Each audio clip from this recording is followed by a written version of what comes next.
지난 한 주 평안하셨습니까? 네. 6분 정도 평안하셨네요. 나머지는 다 휴식 사셨습니까? 여러분, 지난 한 주 동안 어떤 음성을 듣고 사셨습니까? 아담 이후로 세상은 끊임없이 사탄은 우리를 속이고 빼앗고 죽입니다. 그 소리는 우리 속에 있는 불안을 자극합니다. 그 소리는 우리 안에 있는 탐욕을 자극합니다. 그 불안과 탐욕들이 끊임없이 우리 안에 하나님이 주신 세상이 알 수도 없는 그 평안을 우리가 누리지 못한 채 우리의 마음을 빼앗기고 우리의 평안을 빼앗긴 채 두렵고 분노와 슬픔과 불안 속에서 우리를 살아가게 합니다. 이런 우리를 구원하시기 위해서 하나님께서 그 아들 예수 그리스도를 우리에게 보내주셨습니다. 복음은 두 명제입니다. 예수, 나를 대신하여 죽으셨다. 예수, 나를 위하여 사셨다. 11월 한 달 동안은 우리가 이 복음에 대해서 같이 나누었죠. 오늘은 이 복음에 대한 마지막 그 완성인 몸의 부활을 가지고 하나님께서 우리에게 주신 그 은혜를 다시 한번 새기기를 주님의 이름으로 축원합니다. 예수님께서 특별히 사랑한 자매가 있었습니다. 예수님을 따르는 많은 무리들 중에 여자들이 참 많았고 그 여자 중에 특별히 예수님께 사랑받았고 예수님을 귀하게 여기고 따라다녔던 마리아와 마르다 자매가 있었습니다. 그들은 예루살렘 근처 베다니에 살았었는데 그들에게 나사로라고 하는 오라비가 하나 있었습니다. 그 오라비가 병들어 죽게 되어서 급하게 예수님을 빨리 청하였습니다. 예수님 빨리 오셔야겠습니다. 우리 오라비가 죽고 갑니다. 우리 오라비를 살려달라고 급하게 예수님을 불렀습니다. 1절부터 3절 같이 읽겠습니다. 어떤 병자가 있으니 이는 마리아와 그 자매 마르다의 마을 베다니에 사는 나사로라. 이 마리아는 향유를 주께 붓고 머리털로 주의 발을 닦던 자요. 병든 나사로는 그의 오라버니더라. 이에 그 누이들이 예수께 사람을 보내어 이르되 주여 보시옵소서 사랑하시는 자가 병들었나이다 하니 내가 사랑하는 자가, 내 사랑하는 가족이 죽어가는데 이것보다 급한 일이 어디 있겠습니까? 예수님이 급하게 요청하였습니다. 그런데 웬일이신지 예수님께서 그 소식을 듣자마자 달려가지 아니하시고 지체하셨습니다. 그 이유에 대해서 나중에 우리가 알게 되지만 언제까지 지체하는가 하면 나사로가 죽을 때까지 지체하셨습니다. 결국 나사로가 죽었습니다. 11절부터 17절까지 같이 읽겠습니다. 이 말씀을 하신 후에 또 이르시되 우리 친구 나사로가 잠들었도다. 그러나 내가 깨우러 가노라. 제자들이 이르되 주여 잠들었으면 낫겠나이다 하더라. 예수는 그의 죽음을 가리켜 말씀하신 것이나 그들은 잠들어 쉬는 것을 가리켜 말씀하신 줄 생각하는지라. 이에 예수께서 밝히 이르시되 나사로가 죽었느니라.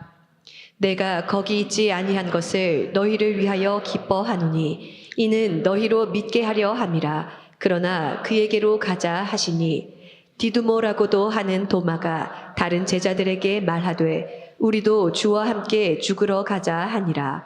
예수께서 와서 보시니 나사로가 무덤에 있은지 이미 나으리라.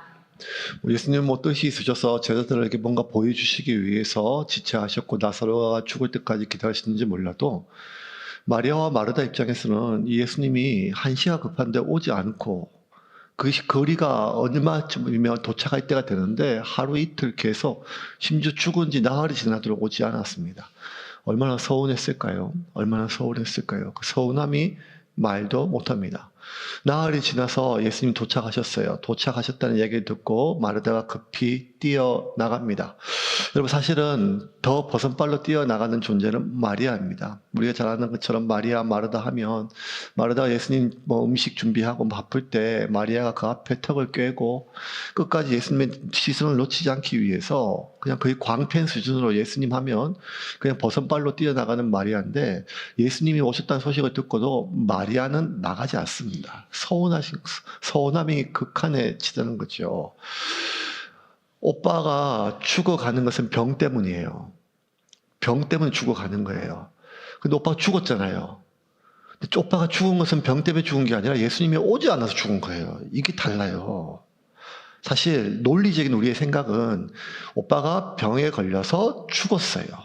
이게 맞잖아요. 근데 죽기 전까지는 희망이 있으니까 마지막 방법까지 예수님이면 살릴 수 있다는 믿음이 있거든요.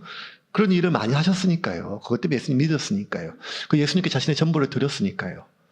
그런데 예수님 안 오시는 거예요. 얼마나 기다렸을까요? 제일 힘든 건 뭔가 하면 가족이 죽어가는데 내가 지켜보면서 아무것도 못한다는 거예요. 이거는 가족의 죽음보다 더 큰 슬픔이에요. 아니, 큰 무력감이에요. 절망이에요. 그냥 죽었다는 것을 알았을 때 느끼는 슬픔과 절망보다 그 죽어가는 과정 속에서 매 순간순간을 견뎌야 되는 거예요. 그런데 왜 예수님 안 오시는가? 내 오빠는 예수님이 안 오셔서 죽었어요. 그런 죽음에 대한 슬픔, 그 예수님에 대한 서운함, 그 모든 것이 예수님께 투사되었습니다. 그렇게 돼요. 우리가 결국엔 하나님 원망하잖아요. 결국 하나님 원망하게 되거든요. 하나님 왜? 하나님 왜? 하나님 왜? 애들이요, 결국 지 엄마한테 원망해요. 지가 잘못해놓고. 엄마가 그랬잖아. 엄마가. 왜냐하면 자신의 보호자라고 생각하기 때문입니다. 그리고 버림받았다고 생각하기 때문입니다. 그 마음속에 마르다가 말도 다 못했어요. 나아가지도 않아요. 마르다는 겨우 마음을 챙겨서 예수님께 나아갔지만 그 말 속에 그 서운함과 원망이 다 묻어 있었어요. 예수님이 계셨더라면 내 오라비는 죽지 않았을 것입니다. 이 말은 내 오라비가 죽은 것은 예수님이 빨리 오지 않아서 죽었다는 뜻이에요. 20절, 21절 같이 읽겠습니다. 마르다는 예수께서 오신다는 말을 듣고 곧 나가 맞이하되 마리아는 집에 앉았더라. 마르다가 예수께 여짜오되 주께서 여기 계셨더라면 내 오라버니가 죽지 아니하였겠나이다. 예수님은 계획이 있으셨어요. 하지만 이제 죽음 앞에서는 그 계획이 아무 의미가 없어요. 마르다가 예수님께 요청을 합니다. 하나님의 능력으로 무엇이든지 예수님 하실 것입니다. 예수님 해주십시오. 무엇이든지. 그런데 여러분, 그 무엇이든지 안에는요, 죽은 몸을 살리는 것은 포함되지 않습니다. 하나님을 믿었어요. 마리아와 마르다가. 예수님을 믿었어요. 절대적 믿음이에요.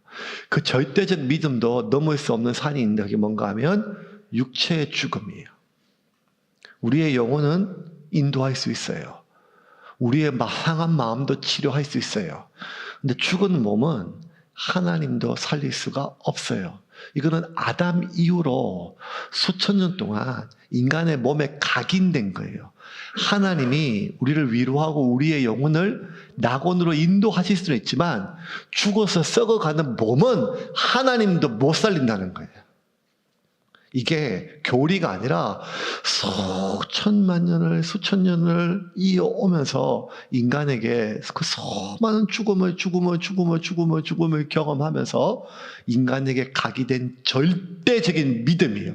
그게 뭔가 하면 죽은 몸은 살릴 수가 없다는 거예요. 누구도 세상을 무에서 유를 창조하신 하나님도 죽은 몸은 못 살린다는 거예요.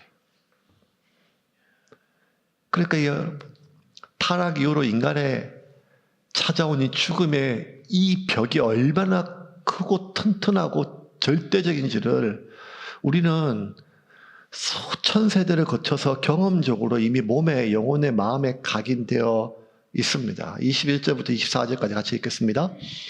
마르다가 예수께 여짜오되 주께서 여기 계셨더라면 내 오라버니가 죽지 아니하였겠나이다.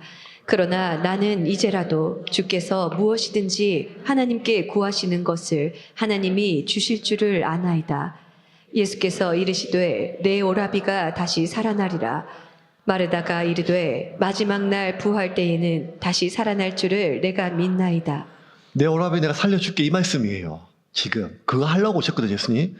그런데 마르다가 그거는 상상조차 못해요. 네, 살아나겠죠. 마지막 때 부활 때. 여러분 원래 이 부활 사상은요, 예수님 이전부터 유대인들이 계속 가지고 있는 사상이에요. 이 사두개인들은 믿지 않았지만 바리새인들은 부활 사상을 절대적으로 믿었고, 바리새인과 사두개인들이 싸울 때 제일 큰 논쟁이 부활이에요. 사두개인들이 굳이 몸을 부활시킬 필요가 뭐가 있냐, 우리의 영혼이 낙원에 있는데. 근데 바리새인은 그게 아니에요. 아니다, 하나님이 우리의 몸을 다시 부활시킨다. 그것 때문에 싸웠었거든요.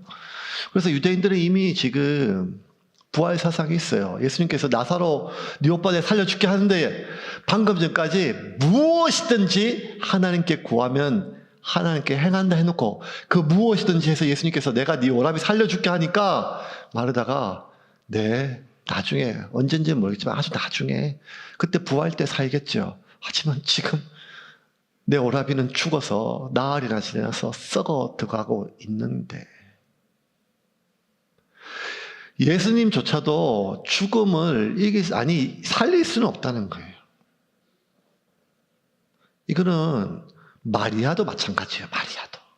결국 마리아가 예수님께 나아갑니다. 다시 똑같이 이렇게 질문해요. 말해요. 32절입니다. 같이 읽겠습니다. 마리아가 예수 계신 곳에 가서 배웁고 그 발 앞에 엎드려 이르되 주께서 여기 계셨더라면 내 오라버니가 죽지 아니하였겠나이다 하더라. 이제 여기 계시잖아요. 살아있는 동안에 오면 죽지 않을 수 있는데, 죽고 나면 여기 지금 계신데도 이 죽은 몸은 예수님도 어떻게 할 수 없다고 하는, 그러니까 이 지배적이고 절대적인 인간은, 아니 이 세상에 존재하는 그 어떤 하나님조차도 우리의 영혼을 안식으로 인도할 수 있고, 죽은 우리의 그러니까 가족을 잃어서 슬픈 유가족들의 마음을 위로할 수는 있어도 그 몸은 살릴 수가 없다는 거예요. 이거는 2000년 전에 마리아와 마르다가 아니라 지금도 그렇잖아요. 죽기 전에 온 교인들의 매달려 기도하잖아요. 얼마나 기도합니까? 그 장례가 나요. 그런 장례는 목사가 장례 예배하기가 너무 힘들어요. 왜냐하면 말씀을 통해서 예배를 드리거든요. 장례의 모든 예배는 유가족들을 위한 예배예요. 발인, 화관, 입관 모든 다 유가족을 위한 예배인데, 그 하나님 전능하신, 살아서 운동력에서 좌우에 나 있으면 어떤 것보다도 예리하여 혼과 영과 골수를 찔러 쪼개는 천지를 창조하시는 하나님의 말씀으로 더 못밖에 못하는가 하면 유가족들을 위로하는 것밖에 못해요.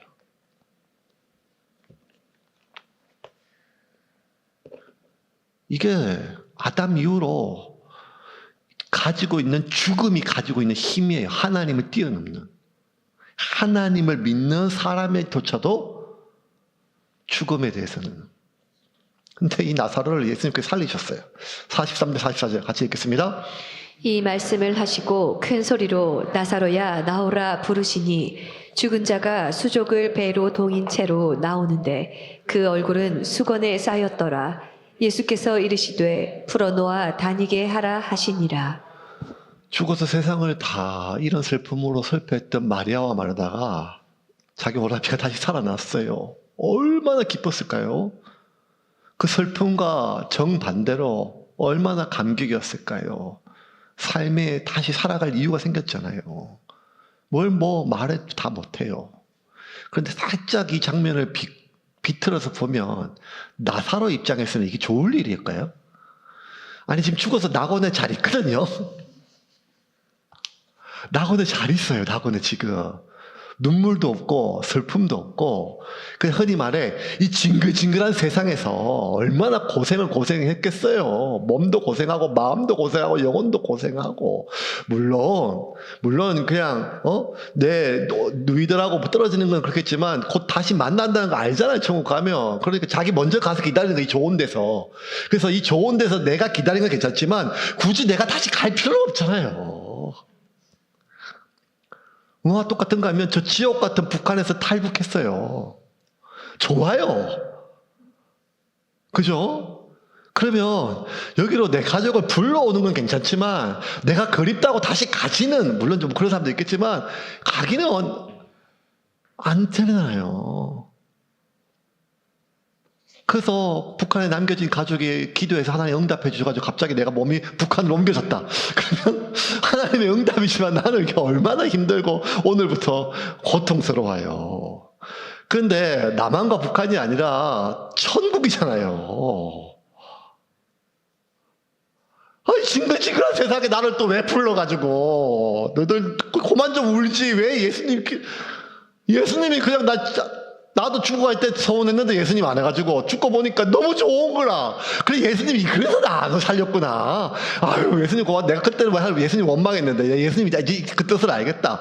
좋은 거 있는데 갑자기 뭐가 호출 그래가지고 쭉 해가지고 갔더니만 막 썩어서 냄새나는 헝겊에 미라처럼 둘둘둘 막혀있는 감옥에 무덤에 있어가지고 예수님께 물론 풀어놓아 다니겠지만 그 몸은 썩어가는 몸에서 그 붕대는 풀었지만 그 육체 다시 이 징글징글한 몸에 다시 왔단 말이에요. 이 세상에. 굳이 예수님 왜 이러셨을까요? 나사로 입장에서 봤을 때는요. 제자들에게 죽음을 이겨서 예수님 보이는 것은 오케이. 여기서 이제 우리가 복음의 마지막 퍼즐을 맞춰야 돼요. 복음은 두 명제죠. 예수 나를 대신하여 죽으셨다. 예수 나를 위하여 사셨다. 예수가 왜 나를 대신하여 죽으셨나? 예수가 나를 대신하여 죽을 만큼의 내 상태라는 것입니다. 12월 첫째 주 우리 문이라고 하는 내가 곧 길이요 진리요 생명이니 나로 말미암지 않고는 아버지께 올 자가 없다. 문을 통하지 않는 모든 것은 강도요 절도다. 그래서 인간은 우리를 창조하신 하나님과 그 아들 예수 그리스도를 믿지 않아서 하나님이 지옥에 보내시는 것이 아니라 인간의 타락으로 말미암아 인간에 있는 몸과 마음과 영혼이 다 파괴되었습니다. 파괴된 몸은 60조 수십조 개의 세포 하나하나 DNA가 파괴되어 텔로미어가 짧아지고 그렇게 인간의 몸은 늙고 병들고 고통 속에서 죽습니다. 이 늙고 병들고 죽는 것은 창조의 질서 안에 있는 자연현상이 아니라 죄로 인하여 심각하게 파괴된 생명체의 고통입니다. 파괴된 마음은 하나님의 존재 방식인 성부, 성자, 성령 함께 공존해야 될 인간이 마음이 파괴되어 가장 가까운 가족조차 내 한 몸이었던 배우자조차 미워하고 원망하고 화가 나고 증오하고 때로는 죽이고 이것이 그 언제쯤 모르면 태고적 에덴 동상이 아니라 2024년 5년 대한민국에서 제일 많이 죽임을 당한 것은 여자라는 것입니다. 그 여자를 죽인 사람의 상당수는 배우자에게 죽임을 당했고 남자에게 죽임을 당했고 이 여자가 죽인 사람의 대다수는 자기 자식이라는 것입니다. 지금도 인간은 가장 가까운 사람을 사랑하지만 미워하고 그리워하지만 두려워하며 함께 존재하고 싶지만 서로 단절하고 싶은 이것이 인간의 깨어진 마음의 결과이지요. 인간의 영혼 역시 파괴되어 하나님께서 모든 존재하는 영혼은 해바라기가 해를 바라봐야 살아갈 수 있는 것처럼 인간의 영혼은 하나님을 바라봐야 생명에 필요한 에너지를 얻는데 타락한 인간이 가장 먼저 한 것은 하나님으로부터 숨은 것입니다. 그 이후로 인간은 점점 말라갑니다. 인간의 영혼은. 이를 위하여 이렇게 파괴된 인간의 몸과 마음과 영혼을 구원하기 위해서 예수님이 죽으셨습니다. 예수님이 십자가에 죽으심으로 말미암아 하나님을 쳐다볼 수 없고 하나님께 갈 수 없었던 인간의 영혼이 하나님을 바라보고 하나님을 향할 수 있고 하나님의 자녀될 수 있었습니다.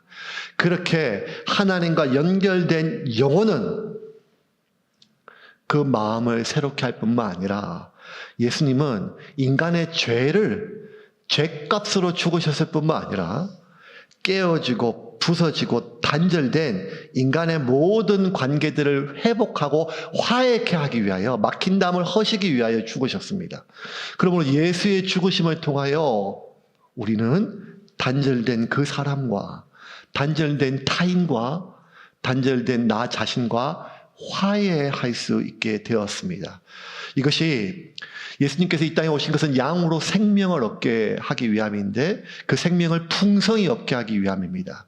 그 풍성한 생명이란 것은 생물학적 생명과 생물학적 필요인 비오스, 먹고 마시고 입고 일하고 살아가는 필요한 모든 것들을 생물학적 필요인 비오스를 많게 하는 것이 풍성한 것이 아니라 그 뒤틀리고 깨어진 돈과의 관계, 음식과의 관계, 직업과의 관계, 사람과의 모든 관계를 회복시킴으로 말미암아 샬롬, 평강으로 인도하는 그 조의 삶이 풍성한 삶이지요. 어떻게? 예수님 그리스도께서 죽으심으로 원수되었던 우리의 모든 것과 화해케 하셨습니다. 마지막 퍼즐은 이제 영혼의 회복, 마음의 회복을 넘어 몸의 회복입니다. 그 몸의 회복을 위해서 예수님은 부활하셨습니다. 그리고 죽은 나사로를 부활시키셨습니다. 그러므로 여러분, 우리가 죽음을요, 안식으로 생각하면 안 됩니다. 왜 죽음이 우리에게 안식이 됐는가 하면 이 육체가 깨어지고 병들어서 고통 중에 있기 때문에, 그리고 이 육체로 말미암아 우리의 마음이 깨어졌기 때문에 육체 안에 있는 것이 고통스러운 것이지, 죽음은 자연스러운 현상이 아니라 죄의 결과로 주어진 형벌입니다. 죽음은 우리에게 자유를 주는 것이 아닙니다. 죽음은 죄의 형벌입니다. 하나님이 만드신 몸은 하나님 보시기에 좋았습니다. 선하고 아름답습니다. 고통이 아니라 즐거움이고 힘이었습니다. 여기 갈매길 옆에 보면 소나무 옆에 황토끼를 새로 꾸몄어요.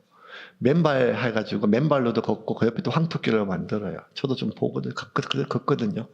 근데 어떤 분은 한눈에 봐도 아프신 분이 좀 그럴 때가 있어요. 얼굴은 벌써 앞이 창백해요. 그리고 혈색이 창백하고 얼굴이 회색하시고 팔다리가 가늘어요. 그리고 모자까지 썼어요. 한눈에 봐도 항암하시는 것 같아요. 그러니까 그래도 이 추운 날, 지금 춥거든요. 그런데 맨발로 그 차디찬 그 황토길을, 모래길을 그렇게 걸어요. 그러니까 그 이겨내려고 하시는 거예요. 삶에 대한 의지가 그냥 그 좀 옆으로 비해가면 봐요. 그러다가 이분이 그거 걷는 것도 지치니까 옆에 있는 벤치에, 바닷가 벤치에 앉으시거든요. 그러면 앉아보면 사람들 이제 막 걸어요. 아줌마들이 막 걷고, 아줌마들이 막 마스크도 끼고 막 그냥 무슨 강도처럼 막 눈만 빼가지고 막 하고. 어떨 땐 제가 막 뛰다가 우리 교회 권사님 만나는데 몰라요. 강도 같아. 눈만 이렇게 나와가지고.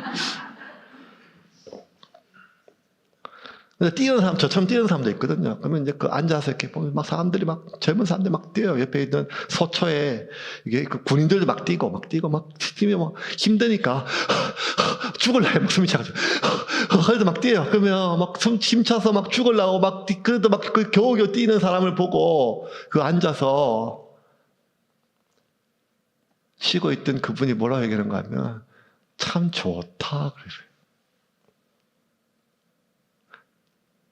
숨차서 지금 죽으려고 그러는데 자기는 벤치에 앉아 쉬고 있는데 얼마 전까지 자기 저렇게 걸을 수 있었고 뛸 수 있었거든요. 근데 몸이 아프고 병드니까 여러분 육체의 병은요 사람의 질을 삶의 질을 완전히 다 엉망으로 만들어요. 근데 이걸 언제 하는가 하면 건강이 이런 뒤에 뼈저리게 느껴져요. 그냥 내가 통증이 없는 그 시절이 얼마나 좋았던 건지. 그냥 하루하루 무료하고 별일 없고 재미없고 심심했고 그랬던 일상이 얼마나 내게 행복이었는지요.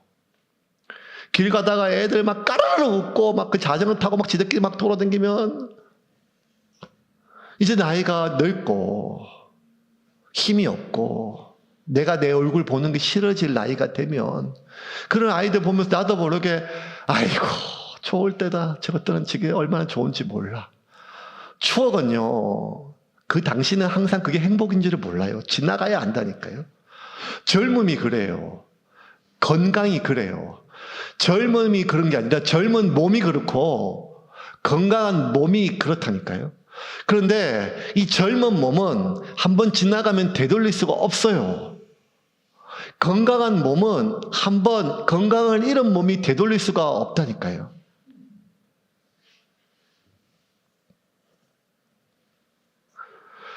하나님께서 우리에게 만들어주신 몸은요, 죄로 타락으로 말미암아 늙어가고 병들어가는 그런 몸이 아니라 하나님이 만드신 최초의 몸은 늙음이 없는 몸이었고 병이 없는 몸이었고 호르몬의 깨어짐으로 말미암아 그 우울과 불안과 두려움과 분노 다 호르몬 작용에 깨어진 변종이거든요. 의학의 발달로 인간에 있는 모든 세포 하나 DNA까지 다 분석이 끝났고 이제는 마음도 인간이 지금 맡고 느끼고 있는 행복감, 도파민, 세로토닌, 불안 이런 수많은 감정들이 뇌 안에서 일어나는 호르몬의 교란이라는 거예요. 현대의학은 왜 인간이 이렇게까지 마음이 깨어지고 영혼이 깨어지는지는 알지 못하지만 어디까지 깨어지고 교란됐는지는 이제 하나씩 거의 다 분석이 끝나가요. 육체도, 세포도, 마음도, 뇌도, 호르몬도. 하나님의 구원은 우리의 영혼에 안식만 있는 것이 아니라 구원은 우리의 몸, 마음, 영혼, 전인적인 것인데 예수님은 우리의 몸을 다시 회복시키시기 위하여 회복시키심을 우리에게 보여주시기 위하여 회복시키심을 우리에게 믿게 하기 위하여 부활하셨고 나사로를 부활케 하셨습니다. 왜냐하면 우리의 마음속에 하나님이 소생시키는 것은 우리의 마음과 영혼이라고 하는 생각이 꽉 차 있기 때문이에요. 그래서 시편 23편을 보면 가장 인간이 꿈꿀 수 있는 낙원이거든요. 여호와는 나의 목자시니 내게 부족함이 없으리로다. 그가 나를 푸른 초장에 누이시며 쉴만한 물가로 인도하시는도다. 그런데도 그 하나님이 나를 이 푸른 초장에서 인도하시고 나를 소생시키시는 것은 내 몸이 아니라 내 영혼뿐이라는 거예요. 시편 23편 3절 같이 읽겠습니다. 내 영혼을 소생시키시고 자기 이름을 위하여 의의 길로 인도하시는도다. 푸른 초장에서 내 배를 불리게 할 수는 있어요, 하나님이. 근데 몸을 소생시키지는 못해요. 왜냐하면 몸은 계속 시간과 이미 지나간 시간 속에 계속 늙어가니까요. 늙어간 몸이 다시 되돌아갈 수는 없으니까요. 하나님이 할 수 있는 거는요, 우리의 신앙이 할 수 있는 거는요, 우리의 믿음이 할 수 있는 것은요, 우리의 영혼이 소생돼요. 그리고 우리의 마음이 불안했던 마음, 두려웠던 마음을 위로할 수는 있어요. 그런데 죽어서 썩어지는 몸은 하나님도 못 살린다라고 하는 것이 불신자의 마음이 아니라 누구보다 하나님을 믿었고 예수님에 대한 믿음이 있는 마리아와 마르다의 생각이에요. 죽어서 나흘이나 지나서 썩고 있는데 이 몸은 하나님도 어떻게 못한다는 거예요. 17절 같이 읽겠습니다. 예수께서 와서 보시니 나사로가 무덤에 있은지 이미 나흘이라. 그 나사로의 영혼을 하나님께서 낙원으로 안식할 수는 있어요. 이렇게 예수님께서 마리아와 마르다의 상한 마음을, 섭섭한 마음을, 그 분노를 위로할 수는 있어요. 하지만 썩어가는 나사로의 몸은 되돌려 줄 수 없어요. 21절부터 24절입니다. 같이 읽겠습니다. 마르다가 예수께 여짜오되 주께서 여기 계셨더라면 내 오라버니가 죽지 아니하였겠나이다. 그러나 나는 이제라도 주께서 무엇이든지 하나님께 구하시는 것을 하나님이 주실 줄을 아나이다. 예수께서 이르시되 내 오라비가 다시 살아나리라. 마르다가 이르되 마지막 날 부활 때에는 다시 살아날 줄을 내가 아나이다. 근데 마지막 날 부활 때 살아나는 거 우리도 믿잖아요. 근데 지금 내가 이 살아있는 이 순간에 하나님이 우리의 몸을 살린다는 것은 믿어지지가 않아요. 믿어지지가 않아요. 왜? 우리는 부활도 믿고 영생도 믿어요. 전능하신 하나님이 천지를 만드신 것과 예수님께 동정 마리아에게 태어나신 것과 십자가에 죽으신 것과 장사한 지 사흘 만에 다시 살아나신 것과 성령을 믿고 거룩한 공개와 성도가 교통하는 것을 믿어요. 그게 우리의 신앙이에요. 그런데 그 하나님이 내 마음을 위로하시고 회복해 하시고 내 영혼을 낙원으로 인도하는 것은 내가 믿는데 죽은 내 몸을 다시 살리시는 것은 우리의 상상력이 아니라 절대로 뛰어넘을 수 없는 어떤 마지막 선이 있어요. 근데 복음은 예수 나를 위하여 죽으셨고 예수 나를 대신하여 죽으셨고 예수 나를 위하여 사셨어요. 그래서 여러분 복음은요, 내 영혼이 영벌에 처하지 않고 낙원에 거하는 것, 그것을 넘어 내 몸이 다시 사는 것을 믿는 거예요. 일부 예배 때는 사도신경 외거든요. 사도신경 다시 한번 볼까요, 여러분? 까먹었죠? 하도 안 해가지고. 한번 같이 한번 읽겠습니다. 전능하사 천지를 만드신 하나님 아버지를 내가 믿사오며 그 외아들 잠깐만. 이걸 뭐 다 보고 읽어요. 다 알잖아요. 그냥 저거 보지 말고 다시 한번 읽겠습니다. 시작. 전능하사 천지를 만드신 하나님 아버지를 내가 믿사오며 그 외아들 우리 주 예수 그리스도를 믿사오니 네 성령으로 잉태하사 동정녀 마리아에게서 나시고 본디오 빌라도에게 고난을 받으사 십자가에 못 박혀 죽으시고 장사한 지 사흘 만에 죽은 자 가운데서 다시 살아나신 하늘로사 전능하신 하나님 우편에 앉아 계시다가 저리로서 산자와 죽은 자를 심판하러 오시리라. 성령을 믿사. 자, 거기까지. 눈을 감아야 기억이 나죠. 마지막에 성령을 믿사오며 거룩한 공예와 성도가 서로 교통하는 것과 죄를 사하여 주시는 것과 뭘 믿는다고요? 몸이 다시 사는 것. 근데 장사한 지 사흘 만에 부활하사, 부활이 이미 들어가 있어요. 중간에. 그런데 사도신경 우리의 믿음의 완성은 뭔가 영생이에요. 결국 영생. 근데 그 영생은 우리가 죽고 나서 우리의 영혼이 지옥에서 고통받는 것이 아니라 우리의 영혼이 저 천국에서 영원한 기쁨을 누리는 그게 영생이 아니고 영생은 무엇인가 하면 몸이 다시 살아나는 것이에요. 다시 사는 몸이 영원히 사는 것이 영생이에요. 죽음을 통하여 우리의 영원히 낙원에서 함께 있는 것이 아니라 예수님이 다시 이 땅에 재림하시는 날 죽었던 모든 몸이 부활해요. 악인도, 믿는 신자도, 그리고 악인은 영벌에, 하나님의 자녀는 영생을 얻는데 그 영생은 우리의 영혼의 지속이 아니라 다시 살아난 우리의 몸과 마음과 영혼이 하나 되어서 새롭게 되는 새하늘과 새 땅, 이 지구 위에서 새롭게 만드신 이 에덴 동산의 재창조처럼 새롭게 된 이 새하늘과 새 땅에서 영원히 사는 것인데, 이 새하늘과 새 땅이라 하면 우리가 자꾸 신천지 때문에 영생은 우리의 몸이 다시 사는 것을, 다시 살아난 몸이 영원히 사는 것을 믿는 거예요. 그런데 갑자기 우리가 그래? 그걸 맞는 것 같은데 갑자기 이 천국에 대한 소망이 약간 희미해졌어요. 100년만 살아도 이게 지겹다는데,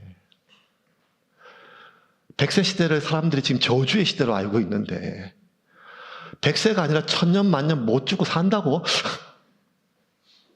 그냥 천국 가면 이 징글징글한 몸도 좀 벗고 징글징글한 이 세상도 좀 벗어나서, 이 징글징글한 몸과 이 세상을 벗어나서 뭔가 내가 상상하는 그 절대적인 어떤 그런, 그게 영원하면 좋은데 굳이 다시 왜 이 징글징글한 이 땅으로 부르셔가지고 이미 썩어서 없어진 몸을 다시 살리셔가지고 거기다 내 영혼을 집어넣어가지고,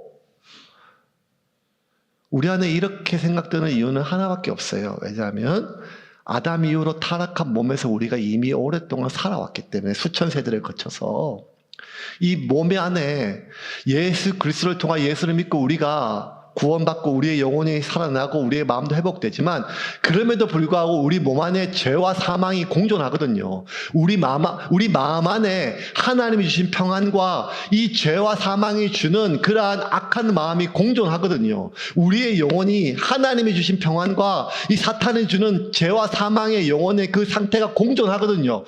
그래서 우리가 예수를 믿음에도, 예배를 드리면서도 지금 불안해하고, 기도하는데도 화가 나고, 우리가 성경을 읽는데도 내가 마음속에 두려움이 찾아오는 이유는 우리가 하나님을 안 믿어서 그런 것이 아니라, 우리가 이 땅에서 깨어진 몸 안에, 상한 몸 안에 죄와 사망으로 죽어있는 이 몸 안에 있는 한 우리가 하나님의 그 구원이 시작되었지만 죄와 사망의 그 영향이 공존하기 때문에 하루는 마음이 천국이었다가 하루는 또 지옥이었고, 하루까지 안 나고 반나절은 기쁨이었다가 반나절은 지옥을 경험하는 이유는 우리가 이렇게 깨어진 몸 안에 갇혀 있기 때문입니다. 결론은요, 우리가 생각하는 그 생각이 맞아요. 이렇게 깨어진 몸으로, 깨어진 마음으로 죽지 못하는 것이 그게 지옥 아니겠어요? 그래서 하나님이 아담이 범죄하고 타락하여 아담의 몸과 마음과 영혼이 깨어지고 부서졌을 때 제일 먼저 하신 것은 이렇게 깨어진 몸으로 영원히 죽지 못하는 게 지옥이에요. 그래서 제일 먼저 하신 게 뭔가 하면 이렇게 죄와 사망으로 깨어진 몸으로 생명나무를 먹는 것을 막으셨어요. 왜냐하면 깨어진 몸으로 죽지 못하는 게 지옥이니까요. 창세기 3장 24절입니다. 같이 읽겠습니다. 이같이 하나님이 그 사람을 쫓아내시고 에덴 동산 동쪽에 그룹들과 두루 도는 불칼을 두어 생명나무의 길을 지키게 하심이라. 에덴 동산에서 쫓아내신 것은 선악과를 먹은 벌로 하신 것이 아니라 생명나무로부터 보호하기 위해서. 죄를 저지르지 않았으면 생명나무는 우리의 기쁨이죠. 영원히 사는 것이.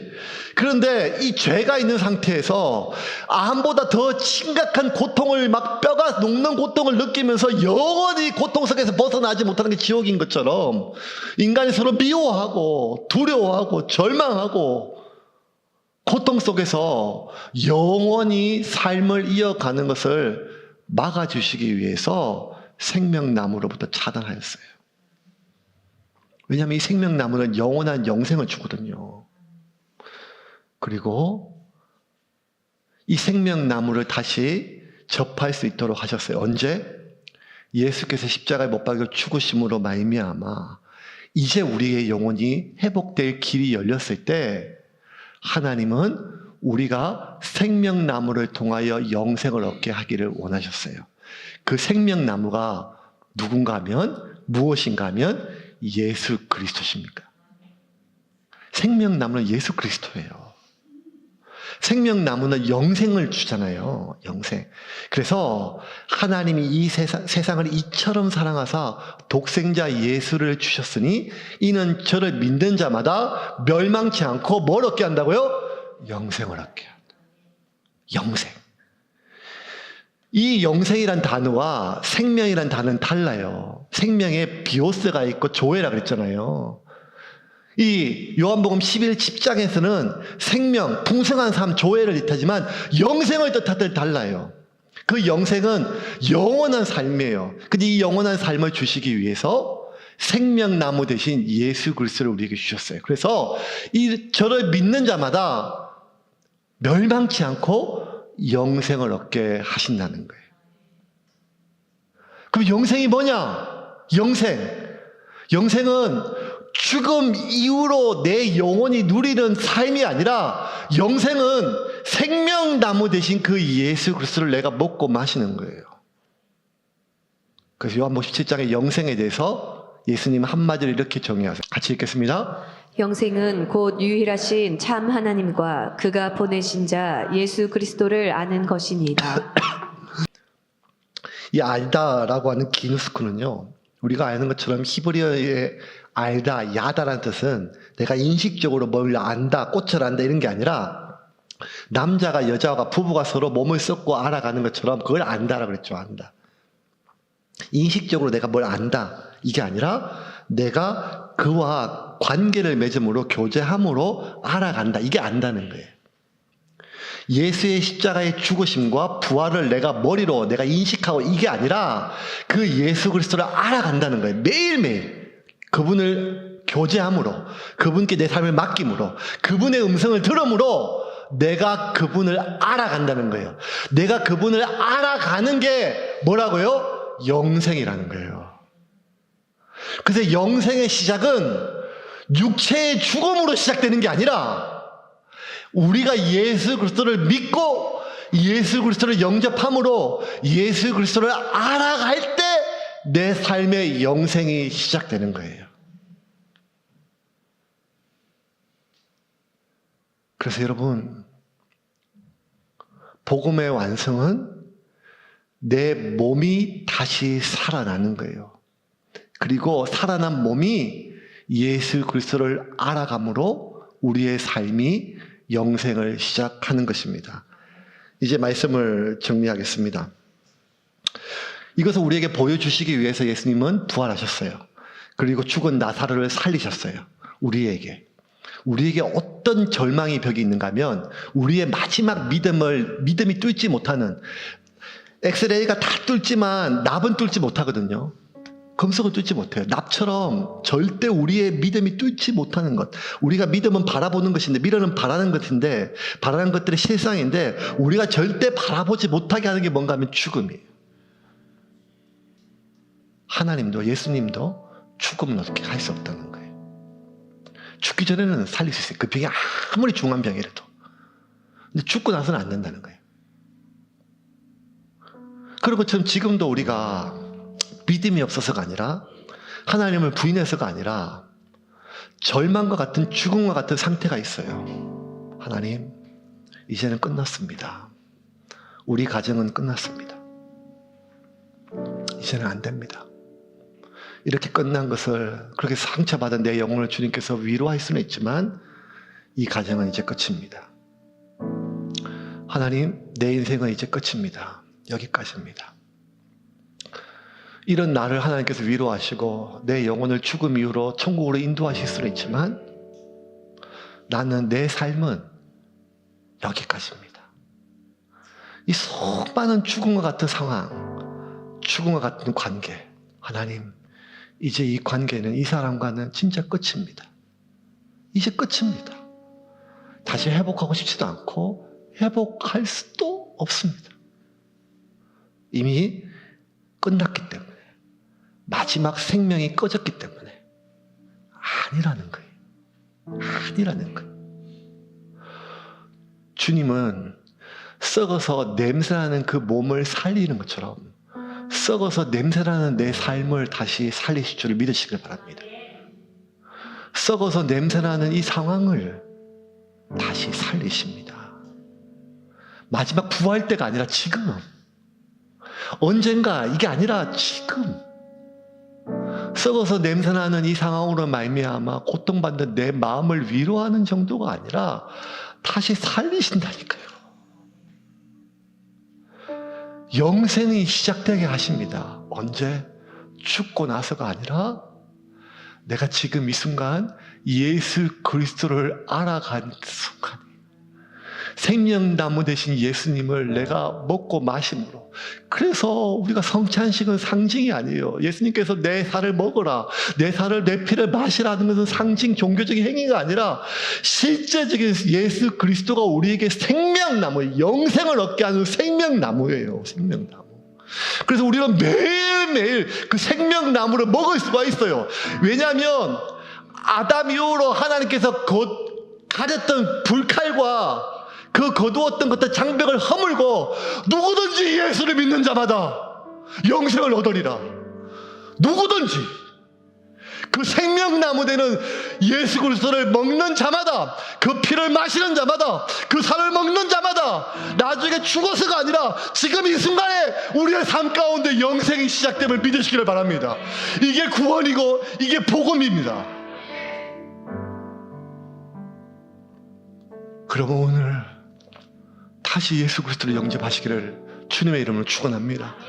그분의 피를 마시고 그분의 살을 먹음으로 썩어서 냄새나는 같은 내 삶 가운데, 썩어서 냄새나는 나의 미래 가운데, 썩어서 냄새나는 이 상황 속에서 주님이 다시 살리셔 풀어놓아 다니게 하심을 경험할 것입니다. 어떤 사람에게, 이것을 믿는 사람에게 몸이 다시 사는 것과 영원히 사는 것을 믿사옵나이다.